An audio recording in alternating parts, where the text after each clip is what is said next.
Welcome into Caldwell County today, or I guess I should say Caldwell County tonight, because we're going to creepy stuff. We're going to talk about a little ghosty stuff for Halloween, and me and Keegan were thinking about some kind of ghosty content. Yeah, of course. And what we could talk about, and I've had some paranormal adventures myself, but we were talking about some of that kind of stuff, and so. We were just going to give you some ghost stories to bide your time before going out to All Hallows Eve to get your candy.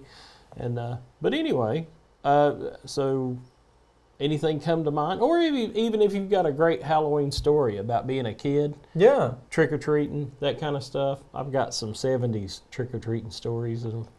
I tell you what, I mean, trick or treaters never really came up my way. We were out in the sticks in Hudson. And trick-or-treaters never really came up our way, but when I moved to Chapel Hill for college, it was the place where everybody came, apparently, because my apartment was right on the side of the street, and I think we had, I don't know, good 50-some people come in. Oh, wow. Ask for candy and stuff. That was cool, but other than that, I never really went trick-or-treating. And did you go trick-or-treating yourself, or did y'all do trunk-or-treat? Did you do any trunk-or-treats? We did this thing... When I was growing up, pastor's kid, we had a hallelujah party. That way it could be like different than Halloween, but it was hallelujah. Oh, hallelujah. Isn't that cute? That is cute. And we would go out to Nana's old barn, and she had a place where you could like put hay down on the thing, like a barn opens up, and this loft. And what we would do is we would put the kids down at the bottom of this, me included, and Dad would like take a bucket of candy. And we would just drop the whole bucket of candy, which kind of sounds dangerous because you might hit the kids, but we didn't care. We were getting candy. Did he drop the bucket too? No. Oh, okay. That's what I thought was the dangerous part. No. It's just the candy. And I just remember picking those up, and that being probably the most memorable thing about Halloween. But was it falling in there with all the hay? Did you have to hunt it out? No. There was no hay at the bottom. Yeah. It was just for that. That's what it was intended for, that little opening. Oh, okay. Thing, it was for that. Oh, so but you got assaulted with candy. Assaulted with candy. Oh, old Pop got some candy. Now, when I was growing up, we were in town, so we had a lot of trick-or-treaters. So we did have the jack-o'-lantern, and we had a lot of people walking up. But the really bad thing about my dad's house is he has this long driveway, and so it's a long trek. So we would kind of lose them because people would be like, I ain't going up that driveway. Yeah. But, because it was kind of creepy because there wasn't any trees or anything that was right there, but it was a long walk all the way to the top of the hill to where the house was. So you would kind of get some kids. You were talking about getting about 50. That's about what we would get, 25 to 50. Yeah. But then on top of that, we would go trick or treating. So we'd be walking the neighborhood, or we would go to, when I was growing up, I went to East Harper because it is in town here, and they had a big Halloween thing that they did every year, and you would go to each classroom and they had different prizes and different things, and you got little knick-knacky, almost like gumball machine prizes, little plastic car or something like that, or maybe a Hot Wheel at the most, nothing big. And then they also cooked dinner for us. So they had like pizza and everything, and so you could get pizza and hang out. And delicious. And so you ate your pizza, and then you went and got candy, and so everybody was full before they got their candy, so you didn't have kids like totally freaking out with the sugar. Yeah. And it was pretty neat. So we would do that, and I remember the lunchroom ladies loved my dad because he would come and help them cook pizza and spaghetti. They did spaghetti too. I was thinking spaghetti, but they did the spaghetti. And then Daddy would clean the kitchen, and they loved him because he was the only person that would like stay and clean. The other people would leave, and he was like, no, "You gotta get this place clean." He was a big I gotta clean this up. You can't just leave. And so by the end of the night, my mom's like, "Come on already!" She was fussing at him. Like she would take us around. She took me and my sisters around the school, and then she's like, "Okay, dude, come on, let's go home." So she had to come get him, and because he was all happy to be back there, the big industrial cooking supplies and stuff. But anyway, we did that, and then we'd walk around the neighborhood and just hand out stuff. But I was going to tell you, growing up in the 70s and early 80s, I think when I finally could walk around the neighborhood myself, it was probably about 1980 or 81, somewhere around there. Mm-hmm. And I remember going someplace, and the guy said, "Do you want some speed?" And we're like, "No, no, I'm good." Even like as a middle schooler, I was like, "No, I'm good." But I do remember him offering. Oh, look, we got Twix, we got Gobstop. Oh, there's a little Adderall in there. Yeah, you want some speed? We got some Black Betties. Here, have something. And I'm like, no, we're good. And I do remember when my mom would drive us around when we were real young. She would drive us around the neighborhood. She would drive us to the different places. And I remember a guy not far from the library there on Hospital Avenue. And I don't know if these people still live there. If they do, dude, hey, you did this a gazillion years ago. But anyway, my sisters went and knocked on the door, and the guy came to the door like with a robe on, and that was it. Yikes. And open. Yikes. And apparently had been drinking, and the girls were just like, "Can we have some candy?" And the guy like gave it to him. Here you go. And but he didn't think a thing of it, and he was apparently sloshed. And my sister was like, "That dude was naked." That man was naked. That man was naked. So I guess trunk or treat. Now with my kids, we've gone to a lot of trunk or treat places, which is so much better. Yeah. Because you have a central location. Everybody shows up. They open their trunk. They're happy to be there. They're happy to give. They're ready to do it. And then they might be dressed up themselves and having fun. So I think that it's just a better solution. It's a superior way, because you don't have to actually walk up these driveways. You don't have to walk up on somebody's property. Yeah. You don't risk getting shot at. We are a Second Amendment county here. So, get past the dog. If you're terrified of dogs or whatever, then it's like, But I do think that's a lot better. But my son, because my daughter's older and she had already gotten out of the trick or treat thing, she was going to like parties at people's houses and them dancing and everything and that kind of stuff in high school.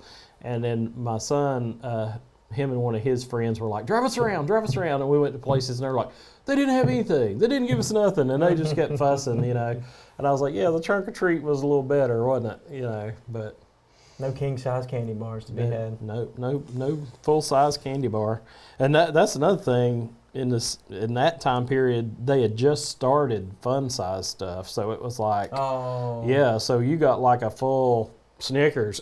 Yeah. You got a real Snickers bar. You got a real Hershey bar. Probably back when you could afford to do that. Yeah, you would get those. And I remember I hate candy corn, and my grandma Stafford would always give you a little.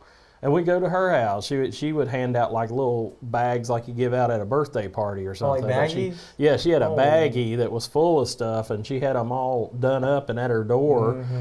And she would, the little orange, brown, yellow kind of paper, orange and, but I was talking about the bags, the little orange paper bags that back in the day that they would have. And it would have a sucker and then a couple of candy bars and stuff like that in it. But she would do that. So it's like a candy trail mix. Yeah, but it was already prepackaged, and she was ready to just here, kid, just hand them out. And she was very organized, so she had that down, and so that was good. And then there was the scares of the razor blades and the apples. What was with that? All was that real?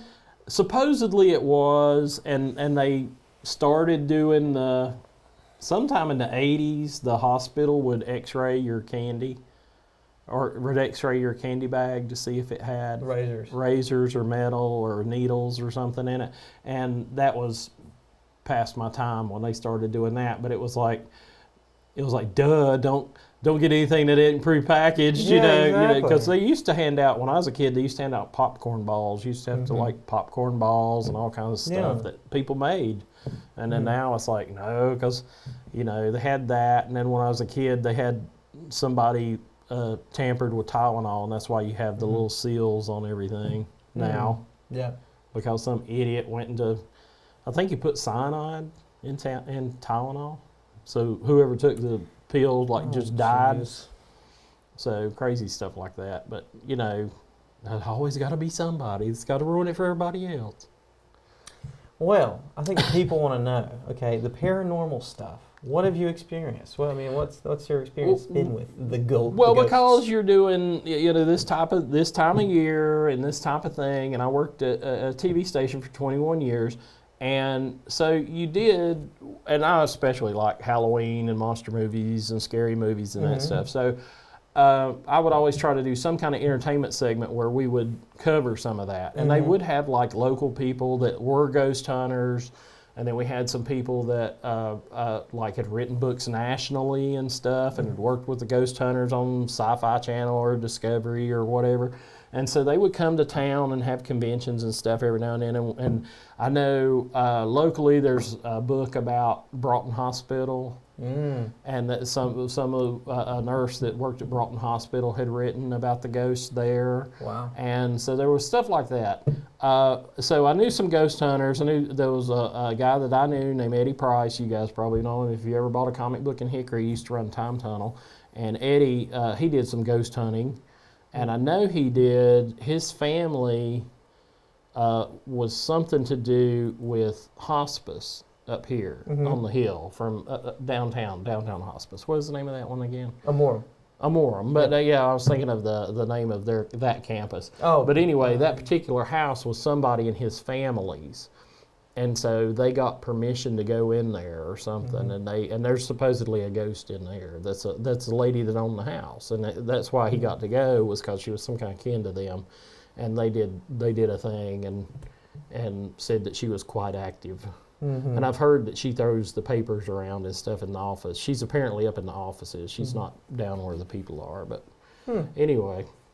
That's one thing, but we would cover these stories, and try to have these Halloween things. There was one ghost hunter guy I went around with. We went to, I'm trying to think of the name of that restaurant, but there's a marketplace in downtown Hickory, and they have big wedding things there and stuff. We did a ghost hunt there because apparently there's a ghost in that building. They did set up little motion lights throughout. There's like a concert hall in the basement, which is it's a big stage and a big room. I mean, it's bigger than the county offices. It's about the size of this whole floor, but it's really huge. And so they put out different motion sensor lights all around the perimeter, and you would see them going off. Like you would see, nobody was nowhere near them. We're on the other side of the building, and there was only like 4 of us or something, and you would see the light go off as it went across the room. So you could tell that it was going across the room. And so that I saw. I mean, I saw that with my own eyes, so you can't deny that. But then they had like some ghost reader stuff, where they showed the little stick man on the ghost shows.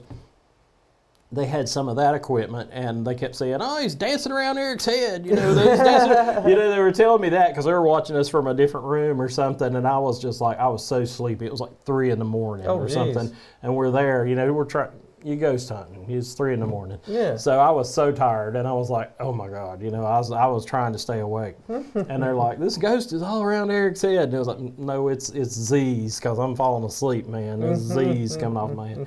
But they kept saying it was all around my head. And they did that building, the marketplace on Union Square, and then they went to, and this is the place where I've had haunted experience. It's the only place I've actually seen something with me own eyes, and that was Hickory Community Theater.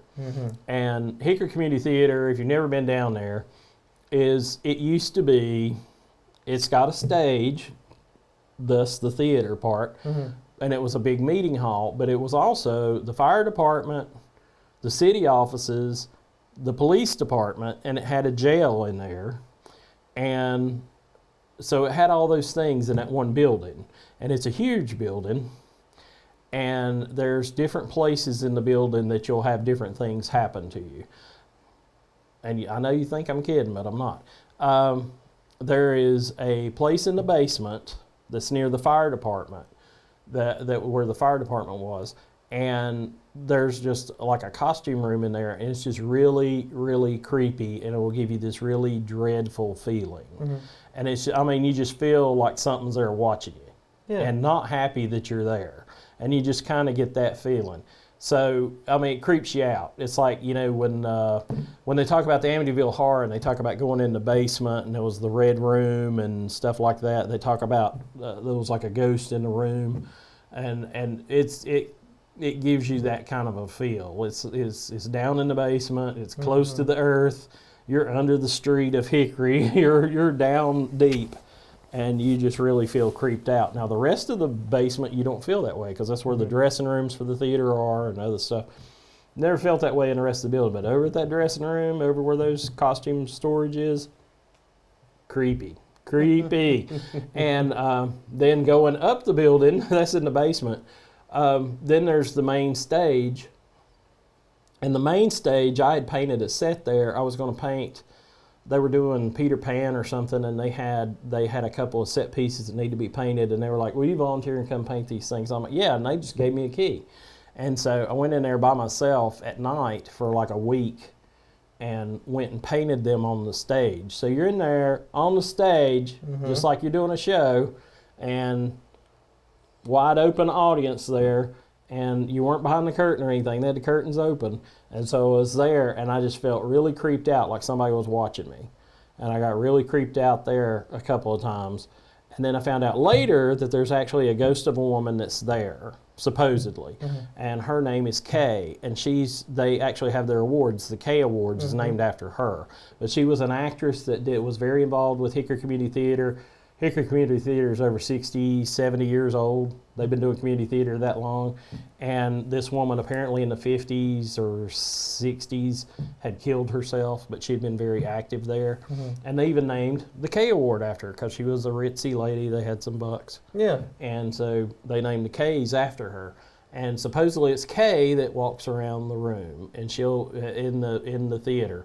Now, off to the side of the theater is the jail, and they have said that people can hear the prisoners yell sometimes being in the jail, or they got creeped out in the jail. Yeah. And if you actually go off stage on that side of the theater, you can see where they cut the bars out. The bars there's still like a nub, a bar in the ceiling. You can see where the jail cells were, and they're actually in the floor too. You have to step over them or trip. And so you have to kind of watch that. But that's where they construct a lot of the sets. So that's there. Then up in the top of the theater, where there's two balconies. There's the main stage with the theater and the orchestra seating. Then there's one balcony that's kind of high up. Then there's a second balcony that's even higher up. And apparently they would only let, racial tensions and racial things. This place is built in the 20s. And so black citizens were only allowed to sit in that top place. Well, it's not been changed. And so if you go up there, I mean, it's never been refitted. It's too high up to be watching a show. You feel like a sniper. It doesn't work. But it's too high up. And so it's kind of weird anyway. But they've never fixed the floor or anything from the way it was originally built in the 20s. So it's actually got like kind of it's not really a floor you can walk on comfortably. It kind of goes up, and it's still got the seats, which were like benches for you to sit on and see down in there. And I know a couple people have done some photography from there to like shoot publicity for the play because you're so over their heads. I mean, it's very over their head. And that's super creepy up there. And it's the very top floor, and it's super creepy. But that being said, you kind of get that feeling of creepiness in there.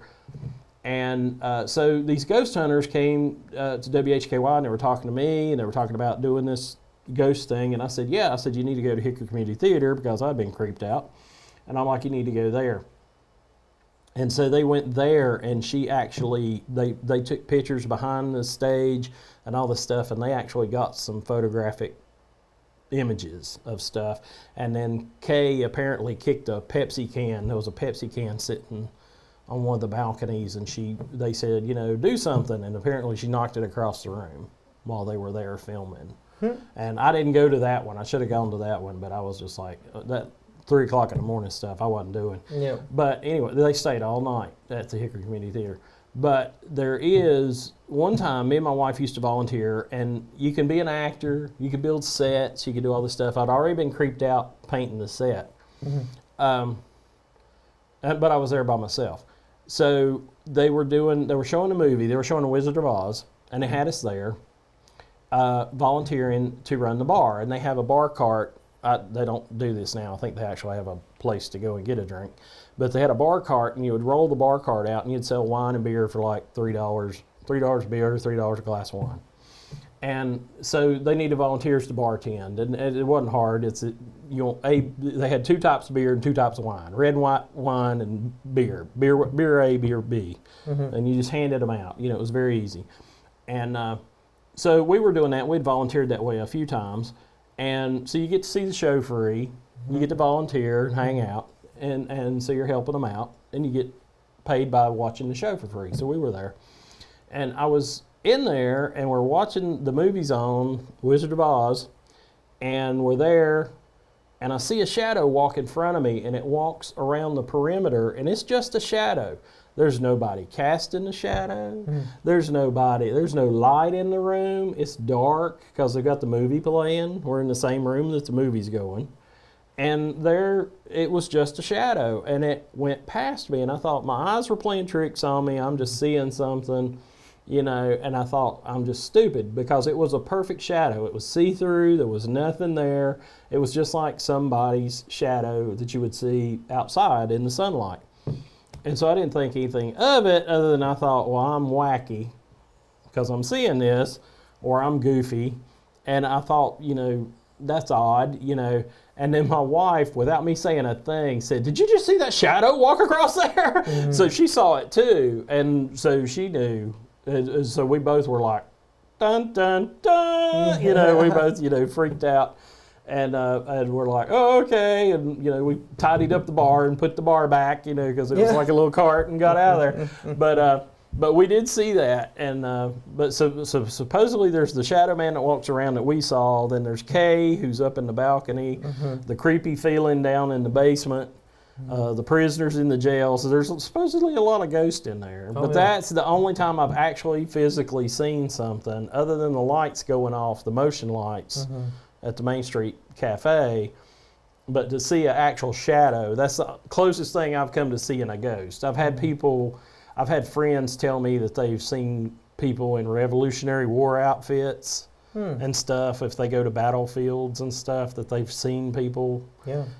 But I've not seen anything that clear. I just saw a shadow. So it was kind of creepy. But yeah, it makes you go, oh, okay. And you don't know if it's like, if you want to get like really scientific about it, you don't know if it's a shadow because it's some kind of goofy time loop. If it was something that somebody was so upset that they were casting off so much emotional energy that it left some kind of mark, and you don't know what it is. I don't really. I mean, if you believe in Jesus, you're supposed to believe in the devil. I mean, you're supposed to believe in both. And so, I don't know how demonic it was for a guy just to walk across the room, or if it was just some lingering energy that's hanging out. And who knows? I mean, it could be. If you watch enough Doctor Who, it could be some kind of time loop or something. That's some memory of somebody. Yeah, I mean, it doesn't necessarily have to be a demon for it to be, presence. Yeah, Everybody in the world has a soul, so I mean, some souls are just whether they're here or there, or where they should be. And it's like when people die and they have that like. They lose a little bit of weight. What is it? They lose just a tad bit of weight, and then also you can see energy come off of them. If like electrical energy come off of them. But that's my creepy stories. But yeah, there was some other folks that came to town and talked when we were doing these Halloween segments with these national people and they would talk about how, and I don't know why. I don't know, there's nothing discriminatory against anybody, but I don't know why. But apparently ghosts tend to be more active in places where you have a young girl, like probably like tween to teenager, and there's something about their energy that just seems to draw ghosts or evil spirits or makes them more active. And they would talk about that. It seemed to be if there was a girl in the home that she was that age. I don't know if they're super psychic or what. Oh, I thought of another ghosty thing. Uh-oh. I thought of got to have the ghosty stuff. But, the Hickory Community Theater and the Shadow Man, that's the only time I actually saw something, okay? Yeah. I saw it with my own 2 eyes. Now, my stepdaughter had passed away. We have a large portrait of her in our house on the wall. Going up the staircase, there's a big portrait picture, 11 by 17, her high school senior picture. Big, huge picture. And we had one, and my mother-in-law, her grandmother, she had one. She had the same kind of picture on her wall. The night that Jennifer died, the picture fell off of her grandmother's wall, fell and broke the night she died. And then when the one we had, it was up on the wall and had fallen, and it had fallen later, but it had scratched the surface a little. And we took it to a photographer friend of ours, and they made us a new print and got rid of the damage. But before that, when that picture was on the wall, our cat Bella would sit and stare at that picture and not any other picture. She would sit next to that picture and stare at it. And then it fell off the wall and got messed up, and then we got our photographer friend to fix it and make this other print. Well, she made this other print and just framed it on top of the other one. She just put it in the same frame and put it over top of the other one. And after that, Bella, the cat, the little tuxedo cat, she would not look at it anymore. It's like it was blocked off and she didn't care. But before, she would kind of look at it. Yeah. And we also had a friend come over that was like, she would talk to us about Bella. She's like, Bella can see. She told us, like, she said, because Bella, like, didn't like her. And she was like, Bella can see that, like, she'd been to her grandmother's house, and she said her grandmother had, like, a ghost or something.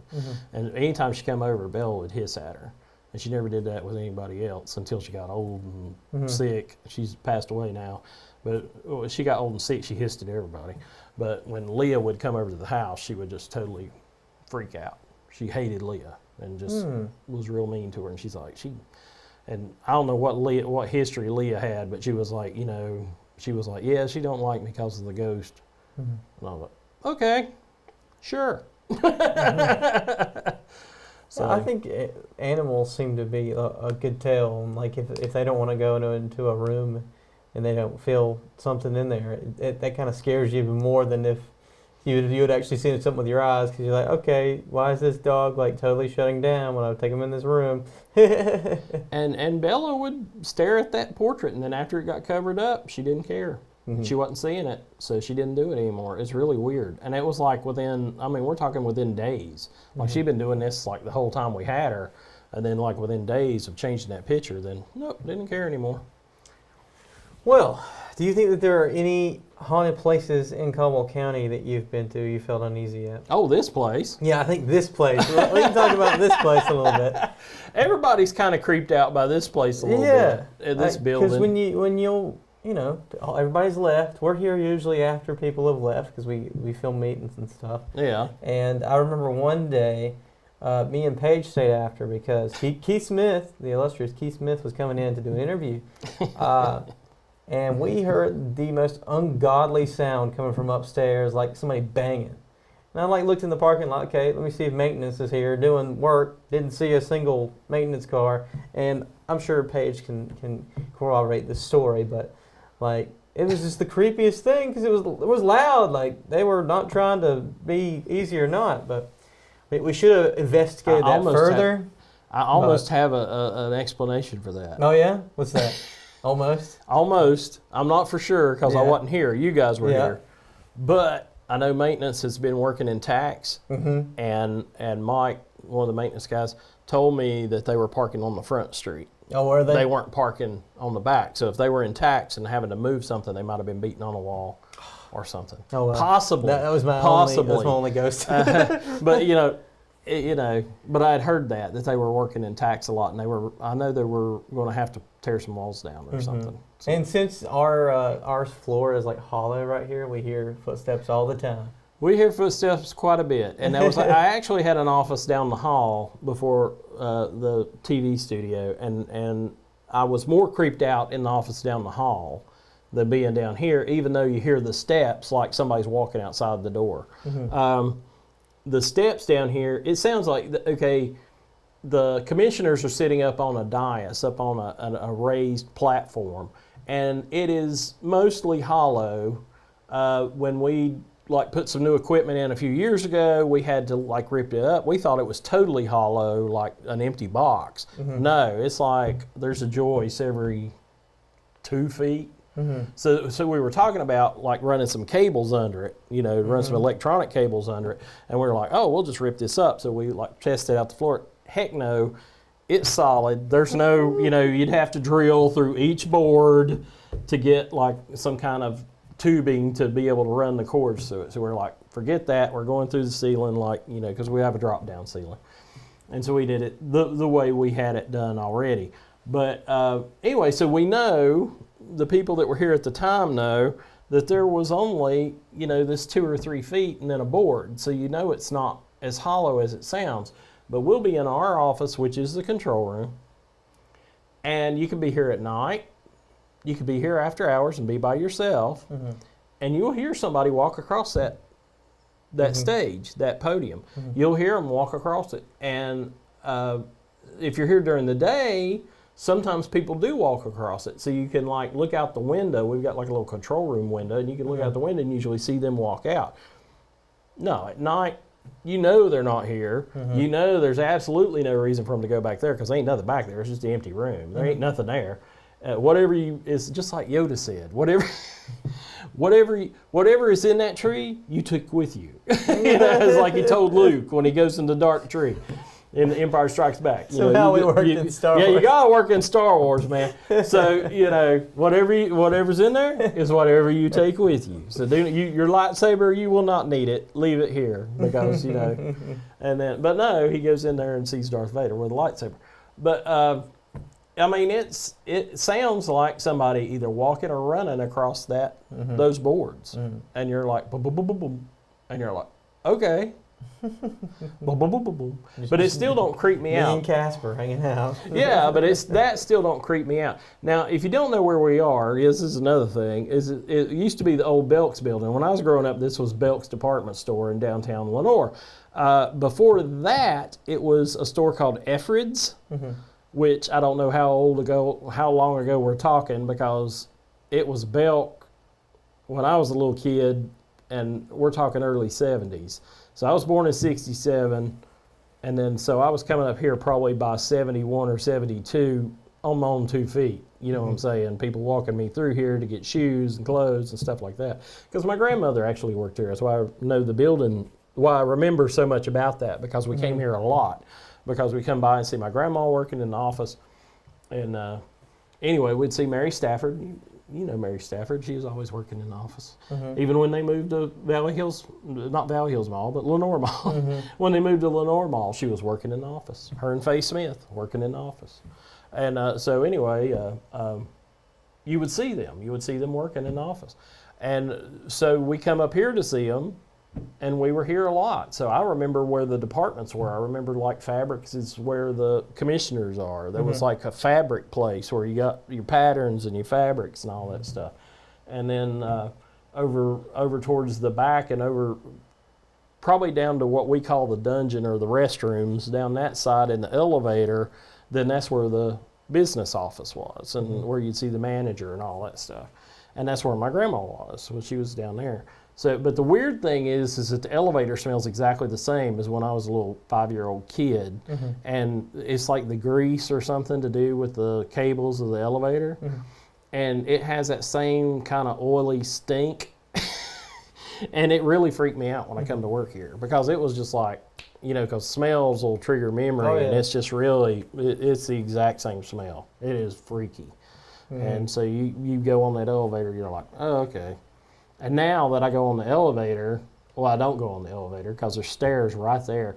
It's like one stupid floor. It's like, why are you getting on the elevator? Only if I'm super lazy that day will I get on the elevator. But I try to walk up the stairs. But it's this building's old, and we've been on the roof. Yep. And if you go up on the roof, there's an old metal ladder that you have to go up, and it's this wide? Yeah, it's for tiny people. It's for little people from back in the 20s, I guess, because it's only like that wide. And you try to take a camera up there, like we filmed the Christmas parade from there, and lugging a camera up there and being a 300-pound man at the time, it was not fun to get up and down that. I put the camera on a step, I'd walk up a step. Put the camera on a step, walk up, because there was no way to like just put it up there. But that's freaky in itself. But this is an old building, so yeah. And I know they've done downtown ghost tours here in Lenoir back in the day. I knew, I think Kim Edmonston, that used to be with the radio station, I think she did some, and some other folks gave tours downtown. I would be interested to take one of those. Yeah, so they kind of had a little, I think they went through Shields and over 1841 and that kind of stuff, and talked about some of the stuff there. Have you ever used one of the radios where it's supposed to go? No, and I hate those things. When I'm watching the shows, I hate those where it's like, get out or whatever. I'm confused as to how the ghost uses radio signals to communicate with you. I've always been confused by that. I guess it's like an electrical entity, or you've got some kind of electrical signal, so I guess it's just thinking whatever it's trying to say. But that's the part that drives me insane about watching those ghost shows. And my son used to watch them constantly. Oh yeah, I'm sure. Constantly, and he would watch them, and it's like just incredible static, and just drives me insane. But yeah, he used to watch those quite a bit, and I'd be like. So when I was younger. Yeah. We would go on these, I guess, retreats. We went to this one cabin out in the middle of nowhere. It was still in North Carolina. We went to this one cabin in the middle of nowhere. And it was the first place I'd ever been to, like, it was a cabin that this family had. Like, it was one family and they had passed it down. And so you could rent this cabin. But it was certainly that family's, and I can't remember the last name of Save My Life, but they had buried everybody that was in this family in the graveyard that was right beside the house. Oh, wow. So, I mean, me being as young as I was scared to death because they're buried right on the same place that we're, like, sleeping. So, everybody's sleeping downstairs, and I'm up here at the loft because there's a loft. I don't know if you're aware, but old cabins, usually they have an actual place, and then they have where they put the kids. Yeah, right. It's like the loft. It's up there. If you ever watched like Little House on the Prairie, the girls slept in the loft. Exactly. They were always up in the top of the cabin. Yeah, so I'm sleeping in the loft, and I cannot go to sleep to save my life because there is a whole family portrait of these people, like black and white style, like with their eyes open as bright as they can be, and then underneath is like the dad.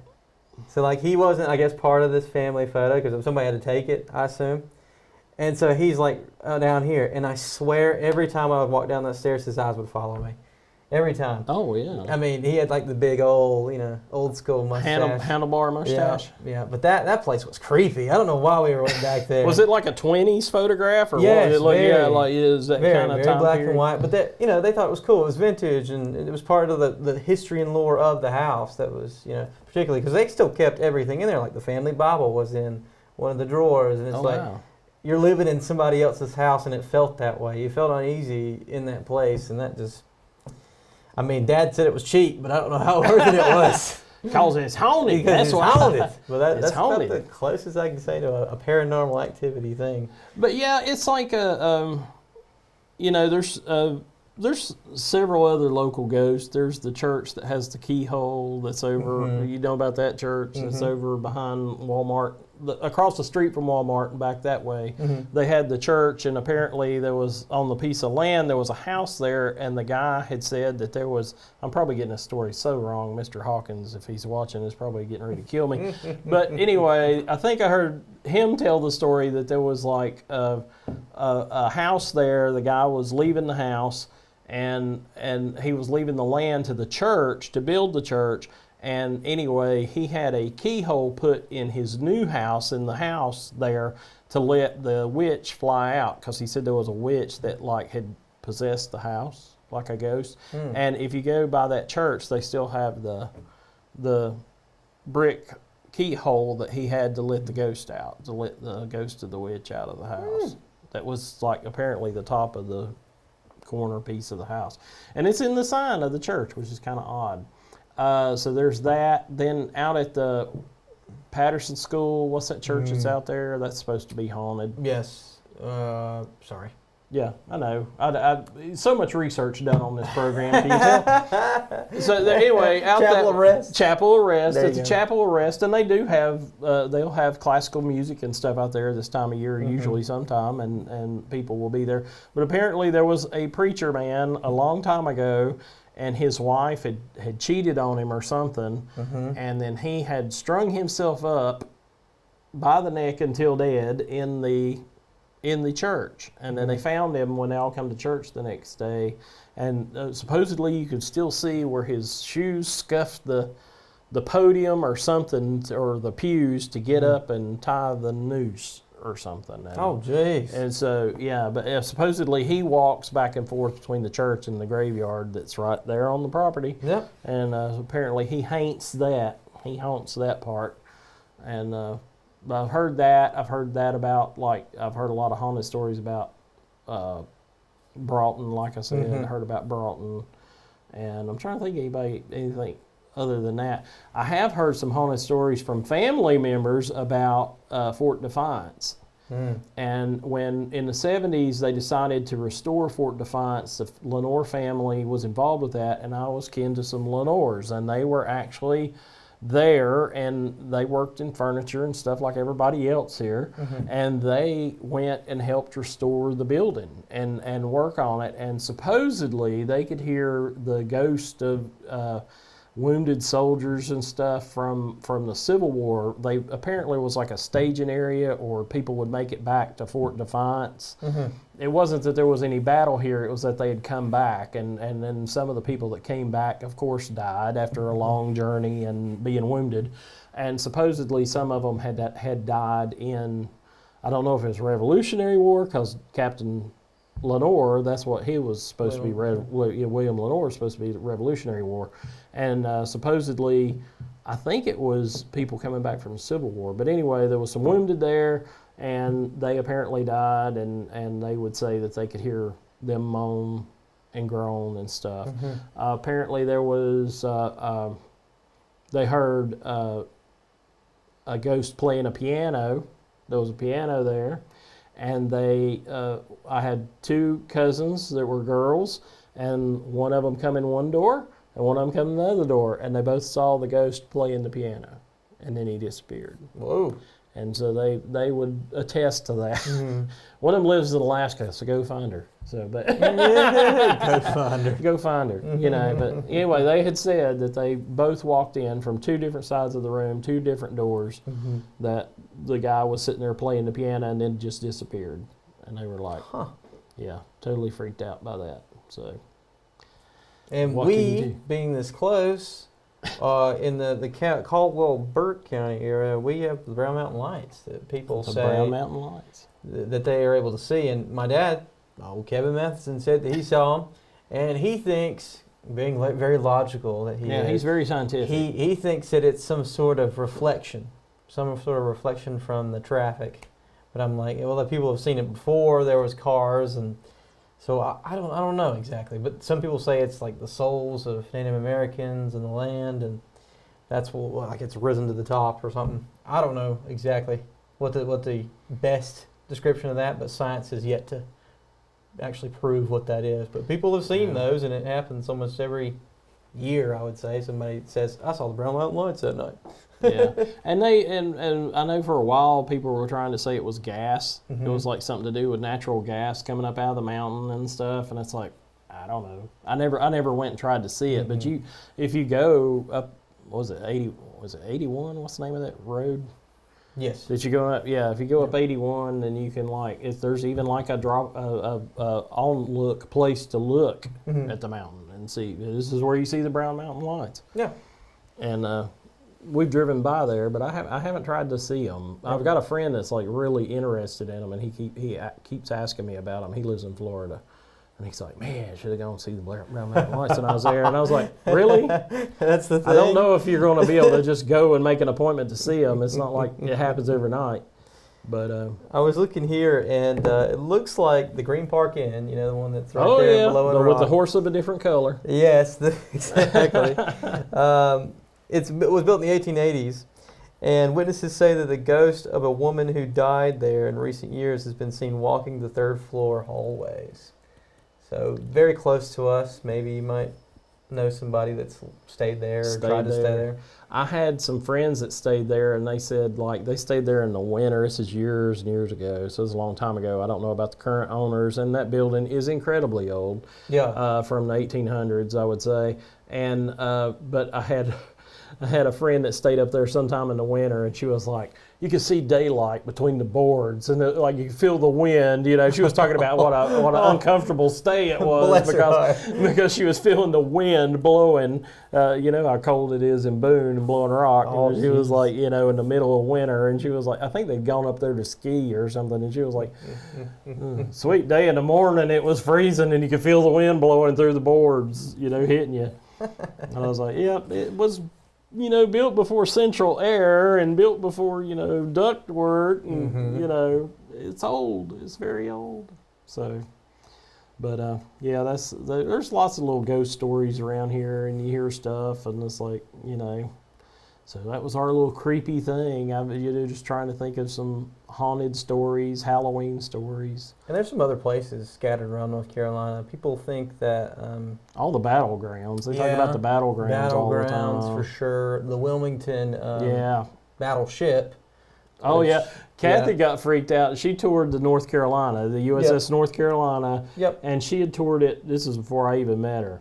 And she had toured it, and she got super claustrophobic in the center of the boat and was freaking out and felt like somebody was watching her, chasing her, and she had to get out. And it took forever to get back out of it. So when years later we had gone to Wilmington to see our son, and we had gone to see him there because he was living there, we went to the battleship, and we got there right before it closed or something. And she was like, "Thank God, I didn't want to go back. I didn't want to go back in that thing. I was going to just let you guys go." But we didn't even get to go into it. We got on the deck, I think, and got to walk around the top of it. But she was totally freaking out because she had felt super claustrophobic. And then they did I think Ghost Adventurers actually went there and did a show, and so they went and hung out in there. But yeah, you'd be amazed at the amount of random sounds that a boat can make. Oh, I'm sure. And it's made out of metal, and they're clinking and clanking, and most of that can be explained away, but it's still pretty eerie when you're on it. Well, if you're in any building that's made of metal or something, and it gets warmer or colder, it's going to clank and pop and make noise, and you'll hear all that. Also, people say near Siler City, there's a place called the Devil's Playground, and it's like a part of the forest where nothing is grown, and it's just this desolate, very black place where nothing grows. I assume that it kind of got that reputation, and then people that are because there's still Wiccans and witches and people that want to do that stuff and open a portal, made it even more of a place that you probably shouldn't go because they're messing around with spirits and stuff. Well, they used to call it, when I was growing up, it's the Devil's Tramping Ground or something is what they call it. Yeah. And but supposedly you can sit something in the bare circle, and then it'll be moved or gone the next day. So it is supposed to be overnight. The devil comes and gets, if you put a box of fried chicken out. KFC. You put your KFC out there. The devil's chicken. Devil's chicken. He's going to come get him a little snack. And then, or it'll be gone or it'll be moved. It'll be moved out of the circle. Apparently, he moves stuff out of the circle. I've heard of people putting coolers in the circle, and then the cooler was moved. He's not big on igloo, but, he's moved the igloo out. Maybe if you put a Yeti, he would take it. Yeti 110. A Yeti, a Yeti cooler. But I remember them actually given school tours of it when I was a kid, and my sister actually went and toured it. But now it's private property, and so you have to like get permission to go up there, and you have to park far away and walk like a mile or something through the woods. But it was actually like giving tours and stuff back in the day. So, but not far from here, and like I said, they take a school bus full of children. Let's take them to see the Devil's Tramping Ground. Yeah, let's just go see. Yeah, let's go see that. One of the most haunted places in North Carolina. Let's take the kids to see that. I know they would stop if you went to Old Salem. It was something they would stop there on the way or something. It seemed like it was out that way or down that highway, and so they would stop and we went and got our ginger cookies from the Moravians, and then now we come back, we're gonna got our sweet ginger cookies and ginger snaps and all. But yeah, at any time you go to like someplace like Old Salem, my mom was big in history, and she liked to go to those places. So we went to like Old Salem and went to Williamsburg, Virginia, which is all like a little village. And boy, you want to feel like you dropped in a time machine. That's crazy, because you start walking around that whole little village, and everything's done like Revolutionary War. It's really kind of crazy, and but it's really, really cool. There was one place we went in Anderson, South Carolina, that was like, I think it was called Walnut Grove. You can talk about Little House on the Prairie. It was called Walnut Grove, and there's like a house there that there had been a Revolutionary battle near, and supposedly they still had the blood on the steps where the Revolutionary soldier had been shot and wounded, and they hit him. Oh, jeez. They hit him in the building. He was a captain of the British, so he came when he was wounded, and they took him upstairs, and he bled on the stairs on the way up there. And in 1970-something, they still had the stairs with the blood on them. So I don't know if it was historical then. So I guess it's still a historical monument. But it was in Anderson, South Carolina, or not far from there. And I remember going to that as a kid. But my mom was a big history buff, so we went to all those, anything colonial. And you know, then of course in the middle of that was 1976, was the bicentennial, so then everybody was into that. They had us churning butter at East Harper, you know, and if you've ever churned butter by hand, it's not fun. It's not fun, and it's an 8-hour thing. Yeah. So you know, they had me and another boy standing there churning butter with the churn, dressed up as colonials. And I remember my sister, she was at William Lenore in 76, and they reenacted a battle or something, and they all had the tri-corner hats and were shooting guns. You know, shooting guns at school, you know. Lord of mercy. Yeah. And see, and I'm old enough to remember growing up and schools not being banned, not having guns banned on school property. Yeah. And so everybody drove their dad's truck, and it usually had like the rifles and hanging in the back. Yeah, I mean, and people thought nothing of it, you know. And nobody ever got mad and went, "I'm going to go shoot him." Nobody ever did that, you know. They were just like, you know, didn't even get that mad, I guess. We're just like, he really made me mad. He does it. Now people get all psychotic and want to blow people up. Yeah, that's what happens when you got too many good things going on, I guess. Yeah. So Asheville has a couple of places. They have the Omni Grove, which I've heard of, and apparently there's a spirit that like just kind of messes with electricity. Doesn't really do much. And then they have the Biltmore Hotel, of course, which the Biltmore Hotel, the Biltmore House is supposed to be haunted, and I'd heard that there was a ghost around the pool. If you ever go through, there's supposed to be some ghost around the pool, but it's very echoey, and yeah, you're going to feel that. You're going to feel weird. After you go past the bowling alley, then they take you down to the pool room, and it ain't a pool room; it's a real pool. It's an indoor swimming pool, and you go down there, and it's very echoey and creepy. And but then there's also at the Grove Park Inn, which is in Asheville, there's supposedly the Pink Lady. That's it. That's fine. And and the Pink Lady is in like room 542 or something, or around there, and supposedly. The Grove Park Inn was built in the 1800s, and supposedly this woman was either a bride who fell to her death off the balcony, or she was a lady who killed herself because some guy had come to break up with her or something. That he was either married or had another girl. They don't know for sure. But anyway, if you stay in room, I think it's 542, if you stay in that room, supposedly she might come and tickle your feet while you're asleep. And she also appears as a woman in a pink dress, and that's why they call her the Pink Lady, or as a pink mist that's in the room. So, but she apparently likes to move stuff, mess with the electricity, and I know a lot of people that go and stay there and the Grove Park Inn is freaking beautiful. It's fabulous. It's a fabulous place. Yeah. And I'd actually gone there for a convention one time, not a comic book convention. It was like a food thing. It was like a food vendors convention. And they had wild turkeys out in the parking lot, just walking around the cars and stuff. Wow. And there was a jaguar sitting out there because all these big restaurateurs were there. And the turkeys were jumping on top of it and scratching the paint like all crazy with their little claws. And I thought, I probably should have warned the guy with the Jag that he shouldn't have parked the car out here. There's a turkey on that jaguar over there. But yeah. But I want to see cool if the people have any good stories. Because I'm sure we got... Oh, I'm sure there's a lot better stories than what we got. You know, and I'm see sure what they got. I'm sure you got some good haint stories. Some nuggets of scary stories. Have you ever heard about, on the east coast of the state, how you're supposed to, especially in the south, but you're supposed to paint the underside of the porch. If you have a porch or a covered porch, you're supposed to paint the ceiling part blue. And it's called haint blue.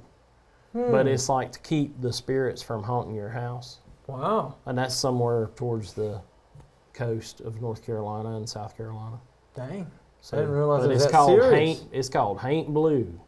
And if you see the blue glass bottles, and if you see them turned upside down on a stick, trying to supposedly you're supposed to be able to put the stick in the grave of somebody if they've recently deceased, and put the blue glass bottle on there, and their spirit will go in the bottle, and you cork it up because it's trapped in the bottle, supposedly. Huh. So that's some southern haint stuff. Not haunt, haint. It's all hainted. So if you see the blue glass bottles hanging on stuff, it's supposed to be that they're trying to capture spirits. I don't think more modern people are thinking of that, but supposedly that's what they're trying to do. But I don't know. Creeps me out. I mean, everything's a little creepy this time of year. Ooh, yeah, no doubt, no doubt. There's lots of creepy stuff. But, I'm sure there's plenty of ghost stories other folks have that are a lot worse than ours, but all I've seen is the Shadow Man, dude. That's all. That's the only thing I've seen, and he was apparently wanted to get down front to see the Wizard of Oz. Is all I can tell you. Because. It's my favorite movie. Oh my God, I gotta get to the front row, and so you went around the building. Oh my goodness. We were actually watching it with Dark Side of the Moon, with the Pink Floyd album Dark Side of the Moon. Oh, really? Yeah. Wow. So that was the thing. It's called The Dark Side of Oz. So what you're supposed to do, if you don't know, is you're supposed to get your DVD player with The Wizard of Oz. You're supposed to get your CD of Pink Floyd's Dark Side of the Moon. Record, CD, record, either way. You're going to have to flip it, so that part's a little more difficult. Yeah, I don't really believe in the second side of the LP thing. There is supposed to be a second side of the LP that's supposed to tie in with it as well, but I don't think that works as well. But I'm going to tell you, what you do is you wait for the line to roar 3 times, and then you press play on your CD of Dark Side of the Moon.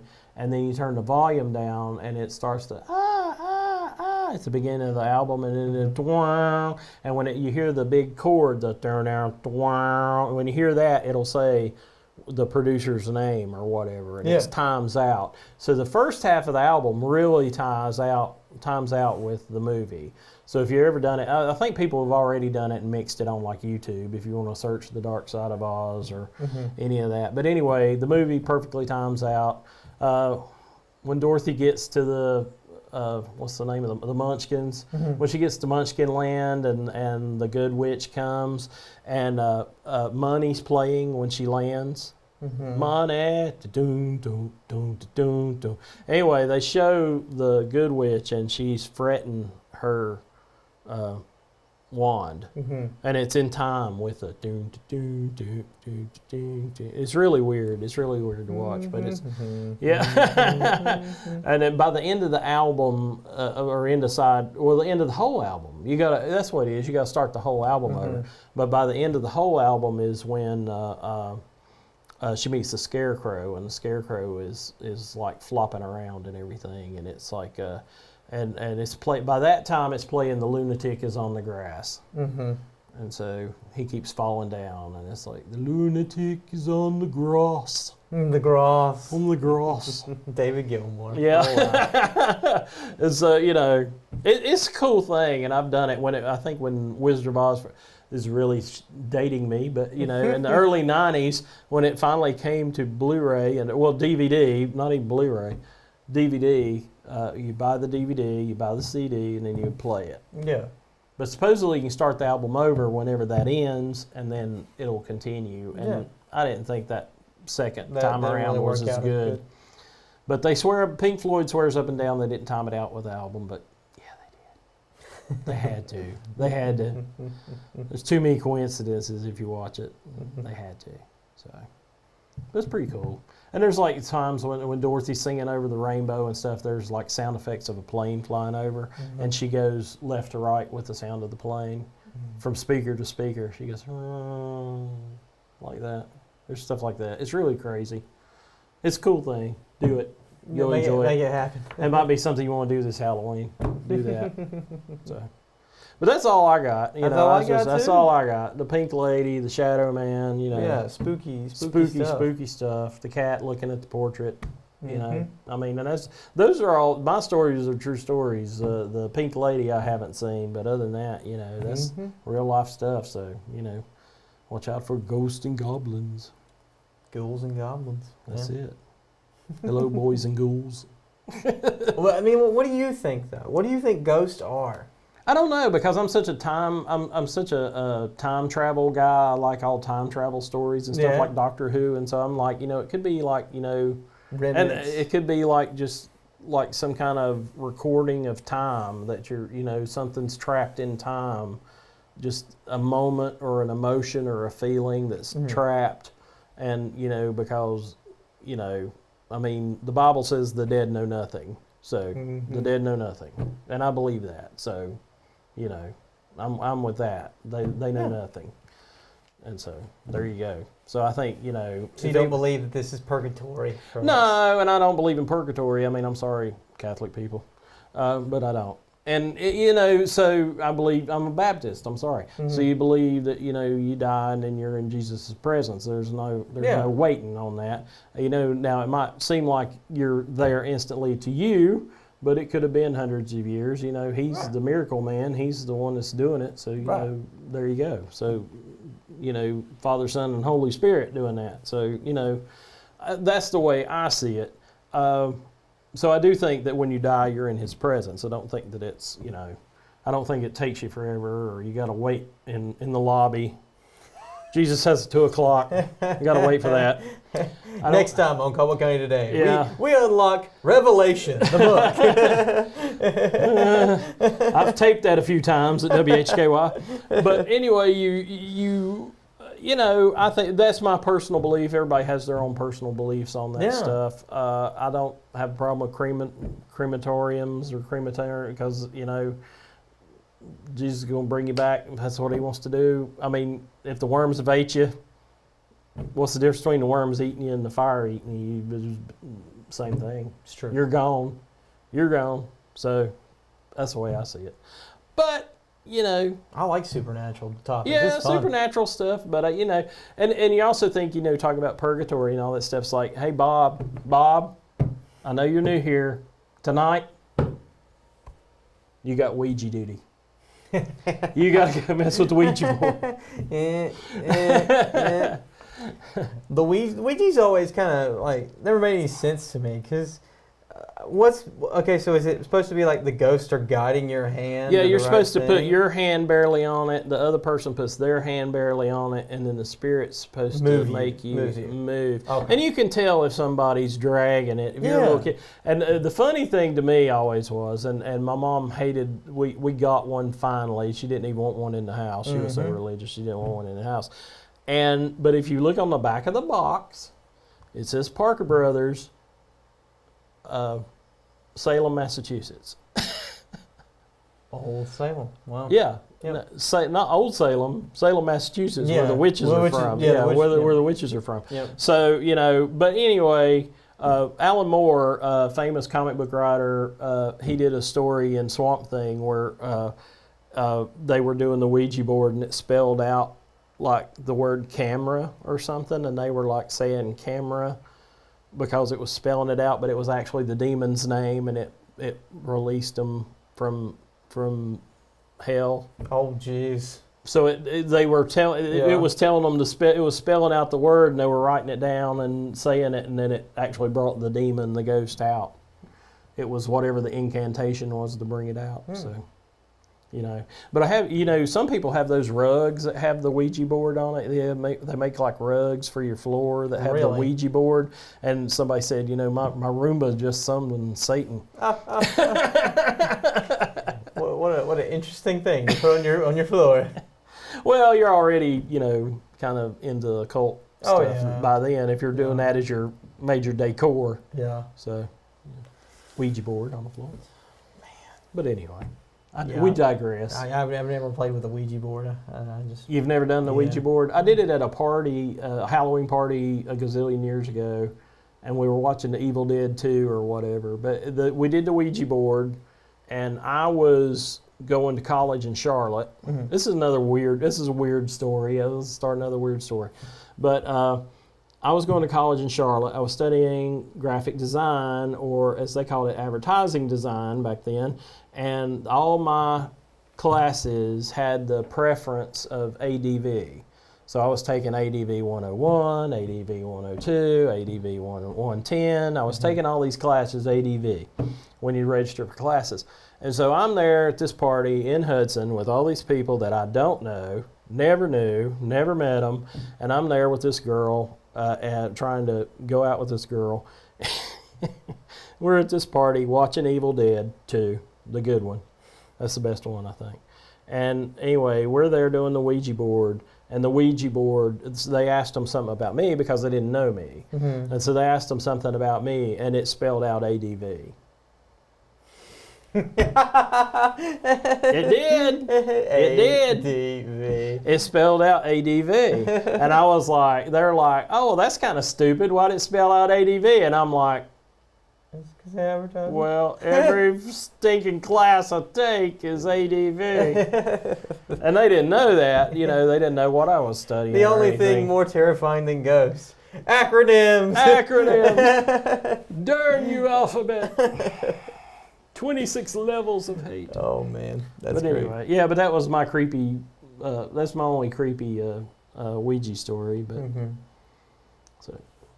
Yeah, and also, one of these news stories I did, I actually saw a priest talking about this, and he had done like some exorcisms or something, and he was like, if you're happy-go-lucky, the spirits will leave you alone. Don't go looking for that stuff. Don't go searching for it, because then it draws them to you. So he was like, be happy-go-lucky, leave it alone, and they'll leave you alone. Don't go searching for spirits and haints and all that stuff. Yep. So, I'd agree with that for sure. Yeah. So, that was his take on it. So be happy out there. Be happy, go lucky, and keep the spirits away. Man, we touched on everything. Yeah, we touched on demons, spirits, just Round Mountain Lights. We didn't even get to the Wiccan stuff. Apparently, out in Oak Hill, there's a lot of Wiccan stuff goes on. I've heard. Oh, really?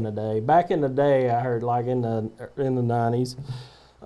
They used to paint Wiccan symbols on the roads out there. There's a road that goes out to Oak Hill School, and somebody used to paint Wiccan symbols on it. Yeah, Draco's a weird place. It's an odd place. It's an odd place with not a lot of water, apparently. They kept running out of water there for a while. Well, it's out there, I guess. I guess that's why. It's so far out that the wells run dry, man. It is so far out. I used to live out there. I had an apartment out there. Yeah, White Apartments. Lived at White Apartments for a couple of years. Oh man. So that was they always had trouble with that well. I mean, I'm sorry, y'all, but that was one of the main reasons I moved back to the city. That well was haunted. The well wasn't haunted. It just wouldn't work. You'd be getting all sudsed up, and then you wouldn't have any water, and you're like, dang it. You have to call the landlord. Something's wrong with the well. Ain't no water in the well. Ain't no water in the well. And the apartment walls were incredibly thin. Let's just say that. You could hear whatever anybody was doing. So I'm sure they were thrilled with all my flatulence that they heard. Want to talk about scary? The burping scary. Or whatever might happen in the bachelor pad beside them. Yeah. Oh. Scratch. Yeah.